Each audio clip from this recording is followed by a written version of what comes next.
Pit of Heresy is a dungeon in Destiny 2. This complete dungeon guide moves very fast. Use screenshots, chapters, and playback speed to make it work for you. You'll need 3 players with the Shadowkeep expansion. To prepare, here's how sword relics work in the dungeon. Sword relics are dropped by accursed swordbearer knights and have multiple uses. Light attacks are regular sword swings. Heavy attacks fire ranged bursts of energy. Holding forward or backwards while rapidly using the heavy attack increases the rate of fire. Blocking prevents incoming damage and reflects some projectiles. Attacks and blocking consume sword energy. It will despawn at 0. Holding onto a sword charges its super, a close range ground slam that deals high damage. Dropping a sword relic eliminates all super energy. Sword relics will despawn if left on the ground for 30 seconds. Fall into the opening and proceed to the first encounter, the Necropolis. To prepare, tune loadouts for high mobility and speed. Targets include small groups of adds and larger yellow bar enemies. There are several Hive Rune holograms floating over large red towers in the cliff wall. Pick any tower and head for its entry. Kill the orange bar knight outside to open the door. Any remaining adds will despawn. Enter the room to find either an accursed swordbearer or a disciple of the broken blade. If your first room has a disciple, leave and find a room with a swordbearer instead. Kill the swordbearer, take its sword relic, and review the 3 runes hanging above. Each rune identifies the location of the 3 disciples. Proceed to the 3 disciple rooms and kill each one. Killing the first swordbearer causes more to spawn outside or in other rooms without a disciple. Use the elevators to easily climb back up the cliff wall. Each disciple must be killed using a specific sword relic function.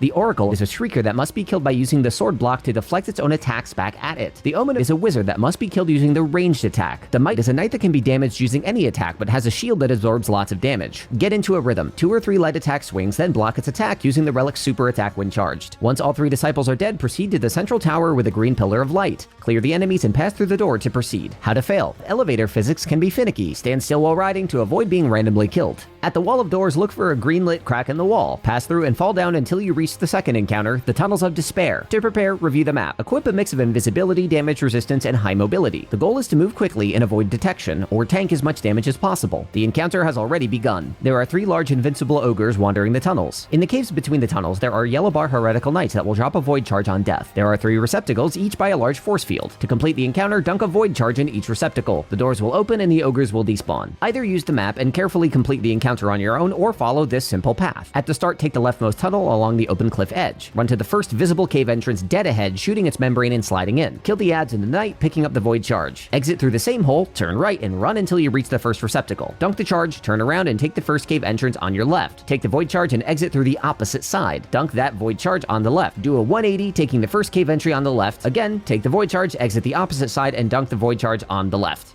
The Totem of Annihilation is the 3rd encounter. To prepare, tune loadouts for add clear and damage resistance with at least 1 reliable high damage option. Disturb the acolytes by the totem to begin. All players have the Curse of Suffering debuff from the totem. Stand under the totem to prevent the debuff from stacking or to reduce stacks. A heretical knight will spawn at the mouth of the leftmost tunnel viewed from the totem. Kill it, take its void charge, and dunk it in the nearby receptacle. Repeat this 5 times with knights spawning at each tunnel in a clockwise rotation. Once 6 void charges have been dunked, the encounter is cleared. Shoot the yellow membrane and jump into the deadly hole to proceed. How to fail. If the totem is left unmanned, the Curse of Suffering debuff will exceed 3 stacks, wiping the fire team. Boomer Knights spawn on the ceiling above the central tunnel and do a lot of damage. The Harrow is the 4th encounter. To prepare, review the map. Equip your best jumping build. Exit the tower to begin. There are 3 malevolent ritualist wizards. Kill all 3 to clear the encounter. The Hive runes at the start indicate where on the map they are located. Either follow the map to kill them, or wander around freely using your radar to detect nearby enemies. How to fail. Traps will kill you or you'll fall. A lot. Zulmak is the final encounter. To prepare, tune loadouts for high damage output. Disturb the enemies to begin. Zulmak is immune, ignore him for now. Thralls, Curse Thralls, and Swordbearers spawn in the central ring. Each of the 3 towers contains a disciple of the Broken Blade, the same 3 enemies as in the Necropolis. Each disciple is surrounded by several acolytes. Kill each disciple using sword relics to drop a void charge. Dunk each void charge into one of the 3 nearby receptacles lining the central ring. Once a charge has been dunked in each receptacle, move into the center for damage. Attack the boss. When Zulmak kneels and stabs his sword into the ground, exit the center. Repeat these steps until Zulmak is dead. How to fail. During damage, Curse Thralls enter the center halfway through. Any player still in the center when Zulmak finishes charging his sword will be killed. There is a way to duplicate void charges, but doing so here will cause the encounter to glitch in unexpected ways. I don't recommend it. Void charges can be dropped off the edge of the map. If this happens, simply wait for them to respawn. That's your quick guide to the Pit of Heresy dungeon in Destiny 2. The strategies in this guide can be adjusted for 2 players or even 1. If these fast endgame guides are helpful, spread the word. I have full guides for raids, dungeons, and Grandmaster Nightfall Strikes, all complete in under 5 minutes. We'll see you next time. Get raiding, Guardians.